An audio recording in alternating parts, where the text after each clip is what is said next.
Sean muy bienvenidos al episodio número 18 de A Quién Se Lo Cuento.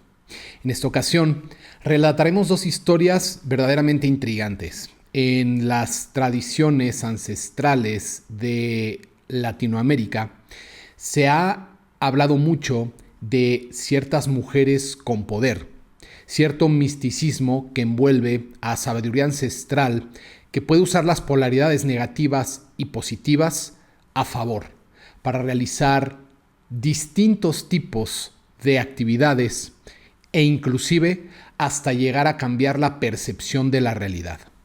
Estas mujeres, en nuestro argot, son conocidas vulgarmente como brujas. Y sabemos que hay seres de este tipo que se dedican a hacer trabajos de distintas índoles, ya que la energía es una sola y se polariza dependiendo la intención del trabajo. Ancestralmente en México y en demás países de Latinoamérica han existido este tipo de influencias durante muchísimo tiempo y se sabe que hay personas específicas que ya lo traen de linaje, que traen esta sabiduría y que traen este poder intrínseco que les permite manifestar cosas fuera de lo común. Vamos a dar lectura a dos relatos que justamente nos hablan de este tipo de poder y de estas manifestaciones en lugares alejados de lo que es el urbanismo, de lo que es la civilización moderna, pues en estos lugares hay menos distopia, menos entropía, menos distractores y menos estímulos que muy probable permiten que estas energías se manifiesten de mejor manera o propicien una mejor conducción de sus intenciones dependiendo para qué se quieran usar. El primer relato es un relato anónimo de un médico, uno de estos médicos que son enviados a hacer servicios en clínicas de salud muy alejadas de las ciudades grandes. Y en esta ocasión, este relato nos permite conocer una experiencia completamente fuera de lo común y muy interesante. Voy a dar pie a la lectura de dicha vivencia. Soy médico, pero dada la naturaleza de mi relato, he decidido permanecer anónimo. Hace algunos años hice mi residencia en una clínica de salud en un pueblo recóndito en México. Era un área mayormente rural y de pocos habitantes. Yo dormía en la misma clínica, ya que mis guardias eran de 24 horas. Una noche, ya a punto de irme a dormir, llegó a la clínica una anciana que tapaba 2 heridas con su rebozo. La señora era de edad avanzada. La hice pasar y le pregunté qué le había sucedido. Ella me respondió: me atacaron. Al notar el rebozo empapado en sangre, no profundicé en que me diera más explicación, pues cuando descubrí el área me di cuenta que eran heridas causadas por machete y eran bastante profundas. Tenía una en el brazo y otra en la pierna. Rápidamente me dispuse a atenderla, pues me preocupaba que siguiera perdiendo este líquido vital que le fluía de las heridas. Mientras higienizaba estas con desinfectante y colocaba gasas para absorber, le mencioné que eran cortes significativos y que tendría que coserla, a lo que ella ni se inmutó. Su semblante era impávido y sencillamente asintió con su cabeza para que yo procediera. Le mencioné que debía anestesiarla y ella me dijo que no me preocupara, que podía con el dolor. Yo, sorprendido, pensé que no me estaba entendiendo, pues es un procedimiento doloroso, hasta para un hombre joven y fuerte, y le insistí en que iba a colocarle anestesia. Ella me miró y me dijo: hazlo por ti, yo no lo necesito. Su seguridad era contundente. Por supuesto, procedí a anestesiar el área y a colocar las puntadas de ambas heridas, que eran bastante prominentes. La señora siempre estuvo quieta, serena, y en ningún momento se quejó ni expresó con su rostro ningún tipo de molestia. De pronto, afuera de la clínica, se escuchó el motor de una camioneta y las voces de varios hombres. Dejé a la anciana ya con las heridas saturadas y vendadas dentro y salí a ver qué pasaba. Me encontré con unos hombres de apariencia violenta. Estaban muy alterados y todos venían armados con armas de fuego y machetes. Vestían botas nuevas, hebillas prominentes y sombreros caros. Uno de ellos, el líder, un señor con actitud de mando y poder, me preguntó: «Muchacho, ¿has visto a alguien pasar por aquí en estas horas? Estamos buscando una vieja vestida con rebozo negro. ¿Ha venido alguien así por aquí?» Inmediatamente pensé en la señora que estaba dentro de la clínica, pero no quise exponerla, y les contesté a los hombres que no había visto a nadie con esa descripción en toda la noche. Los hombres insistían, y alzando la voz, el mismo sujeto me preguntó: «¿Estás seguro?». A lo que le pedí que por favor bajaran la voz, pues tenía una paciente embarazada de gravedad adentro y la estaba atendiendo. Le reiteré que no había visto a ninguna anciana por la zona, y mucho menos en la clínica.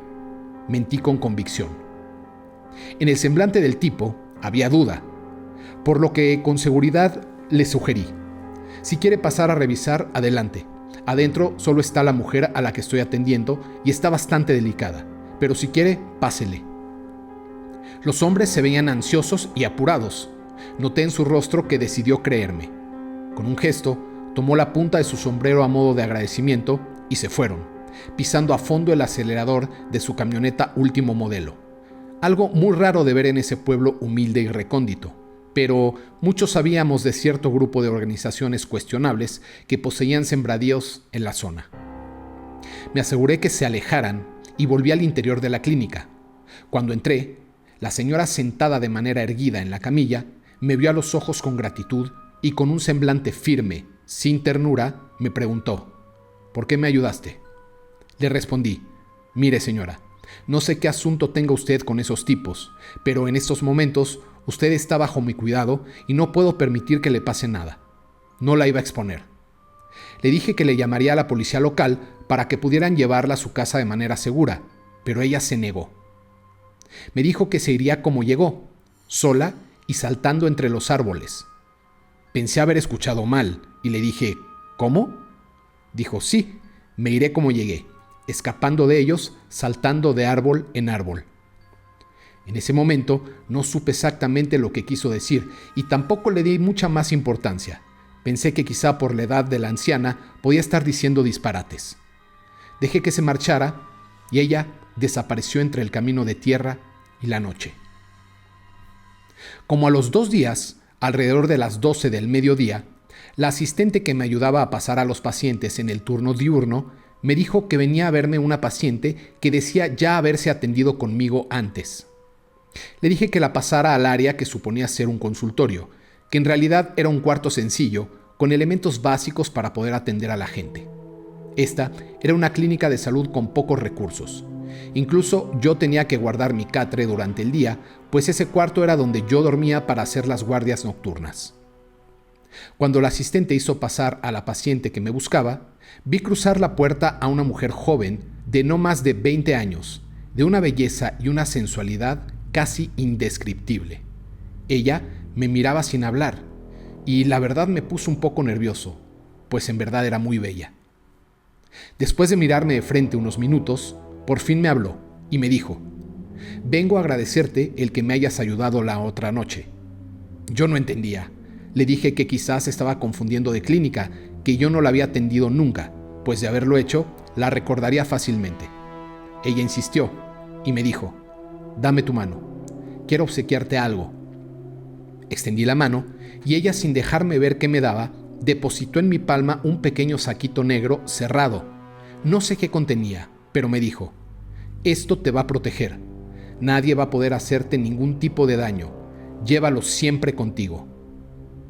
Cuando miré de nuevo su mano, que aún estaba posada sobre la mía, noté que esa mano joven y tersa se convertía en una mano vieja y arrugada. Sorprendido, alcé la mirada y al verla a la cara, presencié algo que me dejó helado. Era la misma anciana a la que había suturado 2 noches antes. Ahí, frente a mis ojos, fui testigo de cómo cambiaba de forma. En un instante, pasó de ser una joven atractiva de 20 años a la anciana del rebozo negro de avanzada edad a la que le curé los machetazos días antes. Me quedé helado y sin poder hablar. Antes de irse, me regaló una explicación que pudo haberse ahorrado, pero no lo hizo. Me dijo: «Soy una bruja de mucho poder en esta zona, mijo. A veces hago cosas buenas, y a veces me pagan por trabajos no tan buenos, y yo los hago. Los hombres que me buscaban la otra noche descubrieron el trabajo que le estaba haciendo a la hija de su jefe y me persiguieron para quitarme la vida. Gracias a ti, no lo lograron. Por eso, te agradezco. La mujer dio media vuelta y se fue. Yo me quedé por unos minutos procesando lo que me estaba pasando y tardé un poco en poder volver a la rutina del día sin parecer disperso o consternado. Además, sentía que algo en mí había cambiado. Podía percibirlo. Después de ese encuentro, literalmente, jamás volví a ver las cosas igual. En la zona también había una base militar y comencé a notar cómo los soldados se emparejaban con ancianas. A veces los veía pasarse agarrados de la mano o abrazados con señoras muy mayores, y no de una manera maternal, sino con comportamientos de parejas jóvenes. Para la gente de la región parecía ser algo muy normal. ¿O acaso era algo que no veían y yo estaba viendo? Esa duda quedó dándome vueltas semanas, hasta que un día llegaron a la clínica una pareja del mismo tipo. O sea, un hombre joven acompañado de una mujer anciana en una relación romántica. Solo que en este caso no se trataba de un soldado, sino de alguien mejor posicionado. Por sabiendas del pueblo, aquel joven muchacho era hijo del ganadero más próspero de la región. Ambos pasaron a consulta y lo que buscaban me dejó perplejo. Llegaron a mí porque buscaban embarazarse y no lo estaban logrando. Yo, absorto de lo que estaba escuchando, comprendí lo que pasaba, dada la experiencia que tuve anteriormente, por lo que seguí el juego y le indiqué a él irse a realizar unos estudios al laboratorio que estaba a unos metros de la clínica. Mientras, podía quedarme a solas con la mujer y hacerle algunas preguntas. Cuando él salió, la miré a la cara y le dije: ¿por qué está haciendo esto? Usted y yo sabemos que por su edad es imposible lograr un embarazo. Ella se quedó atónita y con el semblante en su rostro de absoluta sorpresa me preguntó: ¿me puedes ver? Asentí con la cabeza y ella me dijo: por favor, no le digas nada a él. Para mi esposo soy bella y joven. Yo le mencioné que no pensaba causarle ningún tipo de problema. Le dije que siguiera su camino, que yo no diría nada. Al día siguiente regresó ella sola y me dio un sobre. Me dijo: gracias por tu discreción. Quiero darte esto como compensación por tu silencio. Yo no quise aceptarlo, pero ella no aceptó un no y lo dejó sobre mi escritorio. Pasaron semanas y no me atrevía a abrir el sobre, pero un día me ganó la curiosidad y vi que dentro de él habían 10,000 pesos en efectivo. Lo curioso es que ese dinero se esfumó. No recuerdo cómo ni en qué, pero fue como si hubiera sido una ilusión, más que dinero real. De verdad no puedo recordar en qué lo gasté, pues no pagué nada importante ni adquirí ningún bien o artículo con ese efectivo. Tampoco se perdió, pero fue como si se esfumara de un momento a otro. Algo raro en mi memoria no puede registrar en qué lo usé. No sé si esta experiencia me dejó el don de ver la verdadera cara de las personas, pero al menos en ese pueblo las cosas no eran normales, y las muchachas de las que hablaba la gente a mí me parecían ancianas arrugadas y por alguna razón lograban hacerse ver jóvenes y bellas ante los ojos de los hombres. Fui testigo de lo que muchos llaman brujas, nahualas o cambiaformas, y en mi experiencia como médico sin supersticiones me obligaron a creer. Todo lo que mis libros de medicina no explica y que inclusive se considera como superstición y charlatanería, ahí no aplicaba. Pero yo sé perfectamente qué fue lo que vi. Y definitivamente hay mucho más detrás de lo que el ojo percibe normalmente. Mi nombre no es importante y prefiero dejarlo así. Espero que mi testimonio sirva para ilustrar lo que la normalidad aparente en la que vivimos es tal hasta que puedes ver su otra cara. Este mundo es más místico de lo que creemos y aprendí que algunas personas tienen el poder de modificar su apariencia y de crear realidades a voluntad. Si me crees, no es importante, pero jamás des por hecho que la gente que ves por la calle es exactamente lo que se ve a simple vista, porque yo, después de vivir lo que viví, estoy seguro que nada es lo que aparenta. Pues este es el relato de este médico que estuvo atendiendo mucho tiempo en esta localidad rural alejada de las ciudades y que se encontró cara a cara con este tipo de fenómeno. Es difícil descartar algo así cuando realmente lo vives y por más que lo cuestionas no encuentras una explicación lógica. Sin embargo, esto ha sido parte de un discurso supersticioso y fantasioso que la gente no apunta como algo real. Creo que hasta que no te sucede algo inexplicable, no puedes comprender la profundidad de mucho de lo que en realidad coexiste. Y para este doctor, la normalidad es algo que quedó muy lejos después de esta experiencia. Tenemos otro relato, el cual narra la experiencia de una persona llamada Fulgencio en otra localidad, en otro pueblo alejado de la modernidad. Y hay cosas en común que se dan entre estas dos historias que vamos a ir detectando. Y una de ellas, sin duda, es que son lugares alejados de todos los estímulos que, como ya mencioné, causan demasiada distracción en la modernidad habitual. Son lugares que quizá tengan más proclividad a las vías paranormales, por así llamarles, por alguna razón. Quizá hay menos interferencia y quizá esta ancestralidad y esta sabiduría se puede comunicar mucho más fácil en este tipo de personas que no están influenciadas por la vida moderna. Vamos a leer el siguiente relato, que es completamente fuera de lo común. Mi nombre es Ramiro Nava. Aunque este relato no me sucedió de manera directa, puedo constatar que yo y mi familia fuimos testigos de cómo Fulgencio, quien se encontró cara a cara con esta experiencia, cambió completamente su manera de ser y hasta sus hábitos días antes de aparecer sin vida después de lo que dijo haber vivido. Yo no fui el único que escuchó su relato de su propia voz. El pueblo de donde soy originario está muy alejado de la civilización, y aunque es mayormente un territorio rural, tenemos nuestra pequeña plaza con un kiosco y un pequeño parque con bancas. No quiero mencionar su nombre, pues es un lugar con sus propias usanzas, y queremos que se quede así, sin visitas de gente que venga en busca del reconocimiento de esta historia. Fulgencio era el borrachín del pueblo. No hacía daño a nadie, salvo que tenía un hábito bastante molesto para las mujeres de la región. Él se sentía todo un Casanova, y no perdía la oportunidad de piropear a cuanta muchacha joven veía paseando por la plaza, incluso teniendo la osadía de proponerles noviazgo. Por supuesto, nadie lo tomaba en serio, y se le consideraba bastante indefenso, aunque a muchas chicas no les parecía gracioso. Había una mujer joven, de destacable belleza, que llevaba tiempo siendo la mujer marginada del pueblo.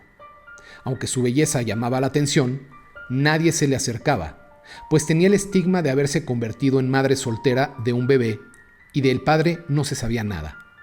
Esto era algo muy mal visto por la gente del lugar.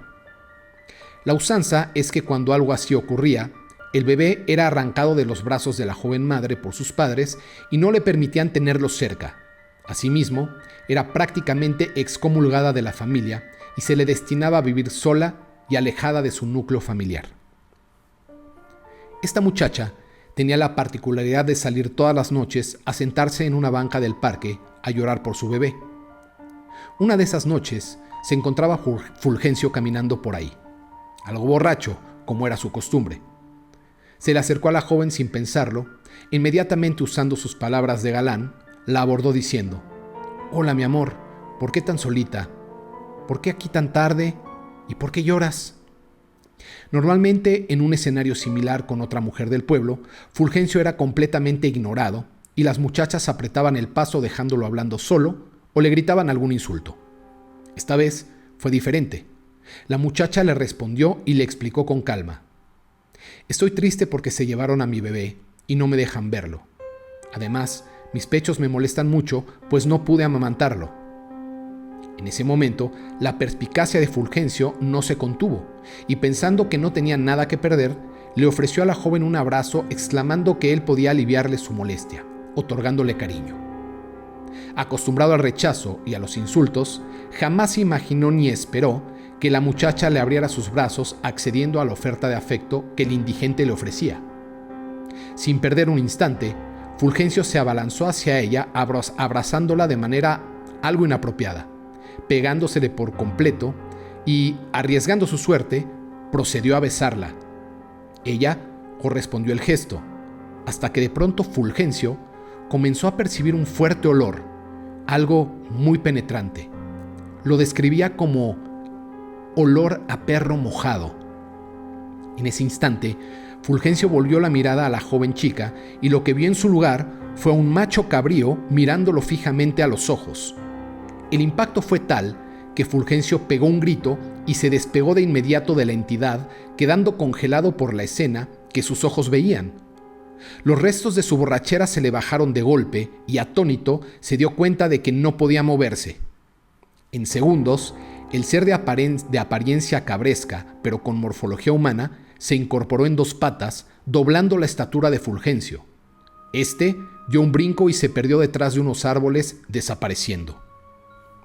A partir de ese día, Fulgencio no volvió a probar una gota de alcohol, y en su forzada sobriedad, trataba de explicarle a la gente lo que había vivido. Pero como era de esperarse, nadie le creía al borracho del pueblo, por más sobrio que asegurara su testimonio. Yo y mi familia fuimos partícipes de cómo él nos narraba la historia a detalle.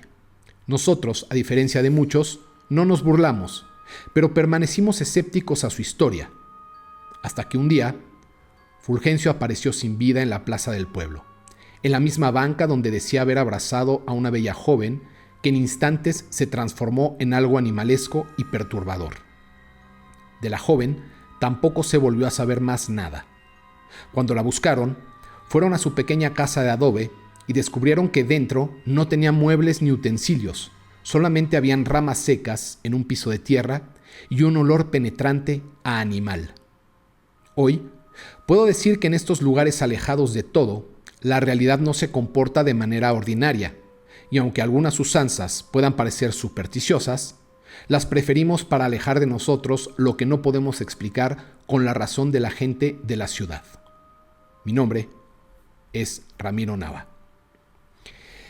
Bueno, aquí nos enfrentamos a 2 casos de seres que tienen la habilidad de cambiar de forma. En el primer relato vemos cómo estas ancianas de avanzadísima edad son capaces de modificar su apariencia luciendo jóvenes y luciendo muy bellas. En este segundo relato ya estamos hablando de un cambio a nivel nahual, en donde esta joven que además tiene en común con la otra historia que también es muy bella, de pronto modifica su apariencia y su forma completamente a otro tipo de entidad o de ser. ¿Cuál es el objetivo? ¿Cuál es el fin?